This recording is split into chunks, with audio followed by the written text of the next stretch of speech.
Em populações pequenas e isoladas, novos alelos podem surgir e eventualmente apresentar alta frequência. Nesses casos, e com a ação da seleção natural, essas populações podem dar origem a novas espécies. A descrição acima está de acordo com a teoria sintética da evolução biológica, por apresentar dois mecanismos evolutivos que só foram desenvolvidos no século XX. São eles, para começar a discussão, a teoria sintética da evolução biológica segue ali a teoria da evolução de Darwin.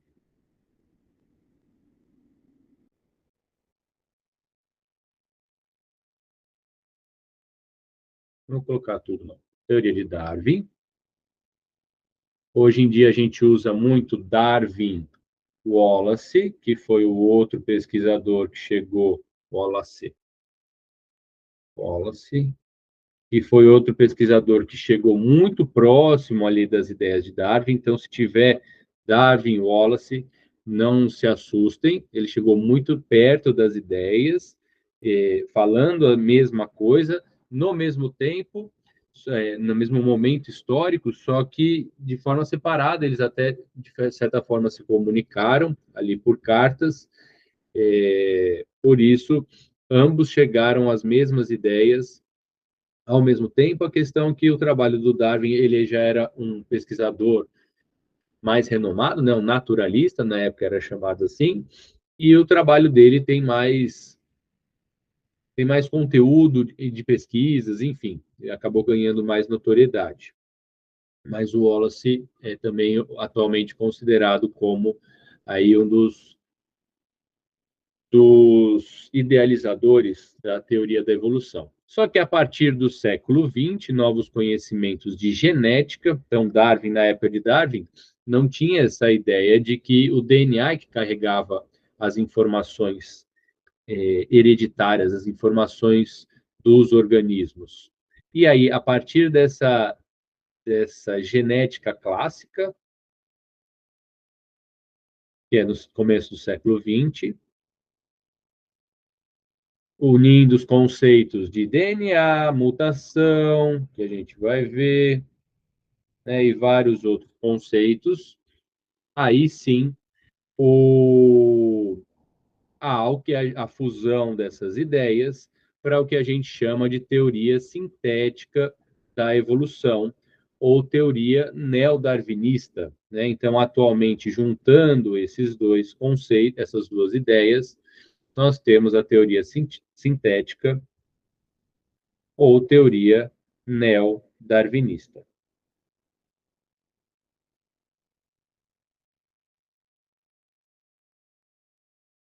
Tá?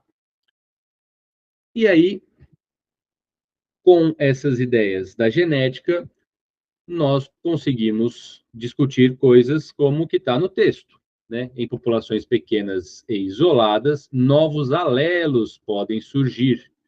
Então, por exemplo, eu vou tratar isso, tem até um texto abaixo que eu já reservei para vocês para tratar sobre isso. Então, por exemplo, vem um grupo de uma determinada espécie, ou mesmo uma espécie nova, né, que não habitava aquele ambiente, ou um grupo de uma determinada espécie que está ali naquele ambiente. Esse novo grupo chegou com características diferentes, né, mesmo sendo da mesma espécie, com novos alelos nesse ambiente. Se esses alelos forem vantajosos, então, se esse grupo de seres vivos, vamos colocar um organismo qualquer, tá? Um organismo exemplificado ali. Cobras, por exemplo, né? Vamos supor que numa determinada região tem um grupo de cobras e que um novo grupo de cobras dessa mesma espécie surja, só que eles são um pouco diferentes, então eles vão trazer novos alelos para a região. Se esse grupo que chegou tem alelos que a seleção natural selecione como vantajosos, esse grupo vai se sobressair em detrimento das cobras que já existiam ali, né? Então, principalmente quando eu tenho pequenas populações isoladas, quando esses novos alelos surgem, por exemplo, um grupo novo que não morava ali trazendo esses alelos, ou outro exemplo, através da mutação, uma mudança do DNA aumentando aí a variedade genética, a variabilidade genética, o que pode acontecer? Ele fala aqui, né? Nesses casos, e com a ação da seleção natural, essas populações podem dar origem a novas espécies. Então, pode, a partir da seleção natural, esse grupo que tem novos alelos, ou através da mutação, ou trazendo esses alelos de fora, de uma outra região para essa, o que a gente chama de deriva genética, tá?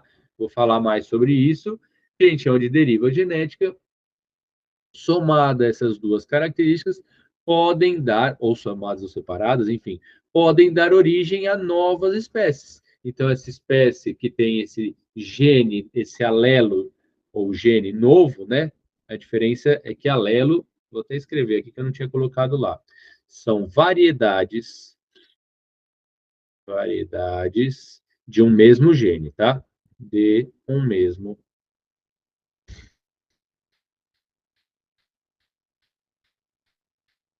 gene. Beatriz, eu já falo contigo, um segundo. Variedades de um mesmo gene. Então, quando a gente fala lá na genética, azão, azinho, o A maiúsculo e o A minúsculo são o mesmo gene, só que a gente está representando alelos diferentes, né, que vão dar características diferentes. Então, se eu tenho um alelo novo ou alelos novos vindo por uma população de fora, isso pode dar origem a uma nova espécie.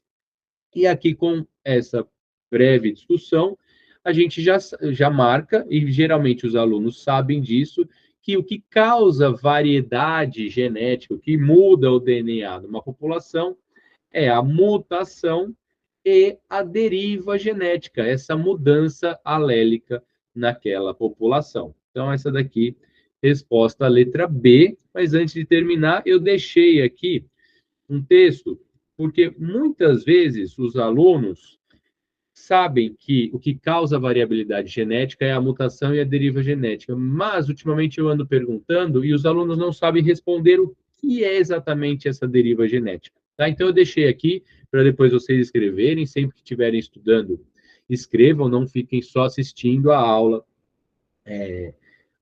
o que na verdade é um método de estudo ativo, né? Vocês assistirem a aula e ir escrevendo o que eu falo, por isso que eu deixei aqui. Então, a deriva genética é um processo evolutivo ao acaso que envolve mudanças nas frequências alélicas de uma população.